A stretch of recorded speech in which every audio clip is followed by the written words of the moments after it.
Belakangan ini kasus gugatan pengakuan anak yang dilakukan oleh Weni Aryani masih menjadi sorotan.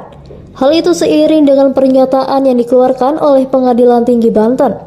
Dalam putusannya, Pengadilan Tinggi Banten menetapkan Rezky Aditya sebagai ayah biologis dari anak Weni Aryani, yakni Naira Kaimita Sasmita alias Keke. Weni pun kerap kali tampil di layar televisi dan sejumlah kanal YouTube untuk membicarakan terkait kasus yang masih bergulir itu. Terkait hal tersebut, Weni Aryani mendapat komentar khusus dari psikolog klinis anak dan remaja Dr. Lita Gading. Weni Aryani dinilai tidak bijak karena membawa persoalan masa lalunya dengan Rezky Aditya ke ranah publik. Tak hanya itu, Weni Aryani juga dinilai tidak memikirkan perasaan anak perempuannya. Dr. Lita Gading menilai Weni hanya mengumbar kesedihan yang dirasakannya.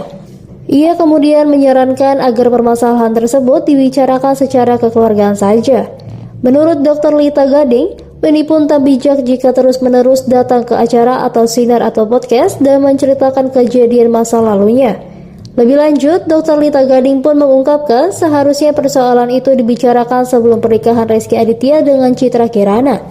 Terlebih, masalah antara keduanya merupakan masalah pribadi dan mencuatnya persoalan tersebut di ranah publik pun sangat disayangkan. Lita kemudian mengingatkan Weni Aryani untuk mengerti sisi kejiwaan anaknya Keke. Hal itu lantaran Keke sudah beranjak dewasa dan kemungkinan akan merasa kecewa, terintimidasi, dan tidak diakui. Bagi Lita, dengan berbicara di berbagai podcast atau undangan lain justru akan melukai perasaan anaknya. Meskipun di satu sisi hal itu untuk menuntut hak atas anak.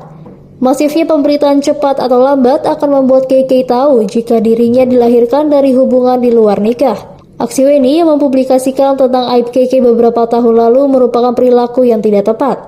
Menurut Dr. Lita Gading, tindakan Weni Aryani itu tidak tepat dan dapat memberikan contoh tak benar bagi publik. Namun sekarang problemnya karena sudah diangkat oleh media dan terpublish dan viral, maka satu hal yang harus saya ingatkan, Anda harus memahami psikologis anak Anda. Dia hampir mau dewasa loh. Jangan sampai dia merasa kecewa, merasa terintimidasi dalam tanda kutip, merasa tidak diakui dan sebagainya. Dengan hasil Anda berbicara di berbagai podcast atau undangan-undangan di talk show dan sebagainya, itu melukai anak Anda loh. Jangan kira kamu menuntut hak anak terhadap Rezky, tapi kamu melukai hati anak Anda. Apakah kamu tahu tentang perasaan anak Anda?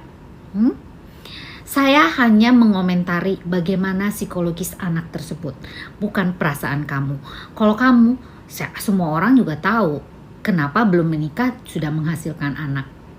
Ya, itu pergaulan bebas dan sebagainya.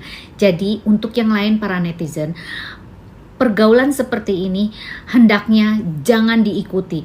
Dan ini secara tidak langsung Anda mempublish kelakuan negatif Anda kepada masyarakat. Oke, jadi sekali lagi saya tidak mau dan saya tidak setuju dengan apa yang kamu umbarkan. Secara tidak langsung Anda memberikan contoh yang tidak benar terhadap publish, terhadap netizen dan terhadap masyarakat di Indonesia khususnya. Oke, ingat satu kali lagi, anak punya masa depan masih panjang. Sebaiknya bicarakan secara keluarga, tidak untuk menjadi konsumsi publik. Oke? Salam Lita Gading.